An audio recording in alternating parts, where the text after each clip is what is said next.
Bhojpuri audience को, भोजपुरी ताकत को आप प्यार से झुका सकते हैं, दुलार से समझा सकते हैं। लाठी मत दिखाओ।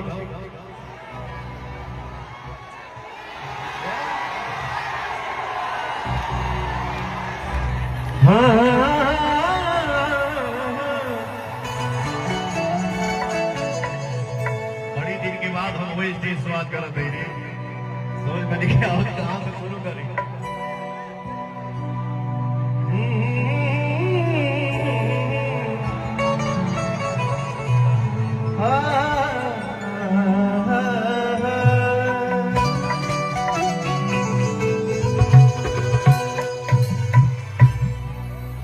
फिर आप लोग आ गए महाराज, सुनने तो क्या कैसे गाएगा आपकी महाराज। सरिता भवानी राखा सभा बीच पानी, सरिता भवानी राखा सभा बीच पानी, दोनों हाथ जोड़ी पड़ी मैया हो मैया,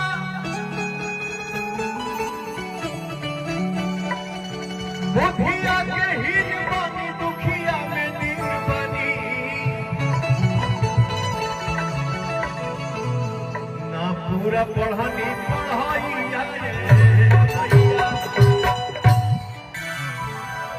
मंच पे कितना लाइट चल रहा है जरा ऑफ करना। मंच पे जो लाइट आ रहा है, मैं ये चाहूंगा, हे भगत,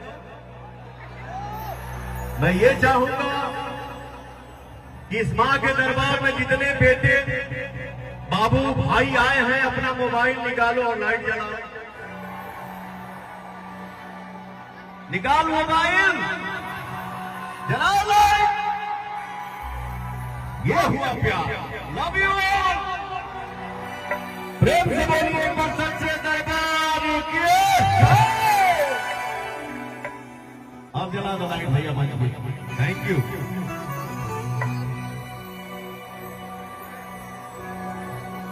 गाने का भाव है, बड़ी चिंता के बात कट जंगल दिनों रात, बड़ी चिंता के बात कट जंगल दिनों रात। जाए ना रे भाई, बैठा तू बैठा, सब हो जाएगा। बैठा, जौन हो गए हो ही ना, हो ही ना हो गए कोई ना। बैठा। ओ हमें कटल चटनी मियों के पेड़ माई हो, ओ हमें कटल चटनी मियों के पेड़ माई हो, बोल कहाँ हो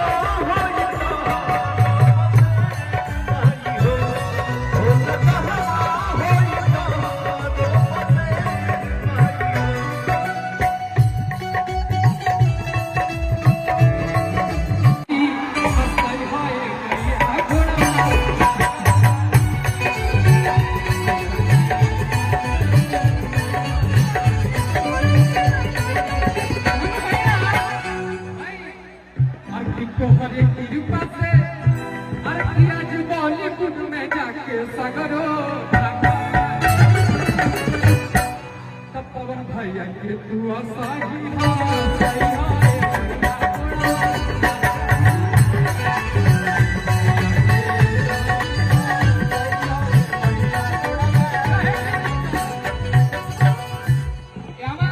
सुधीर भैया के आश्रय भैया के मंच पे जरूर है। भैया काले मैं मात्र एक ही गाना गाऊंगा, लेकिन जरूर आऊंगा, इसीलिए कि आप आए तो कहे कहे चमन हो गया, कि आप आए तो कहे कहे चमन हो गया।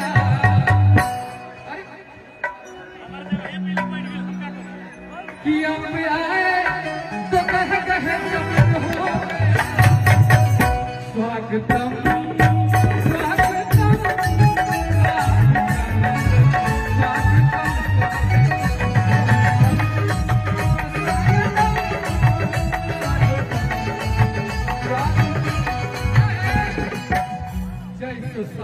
के घर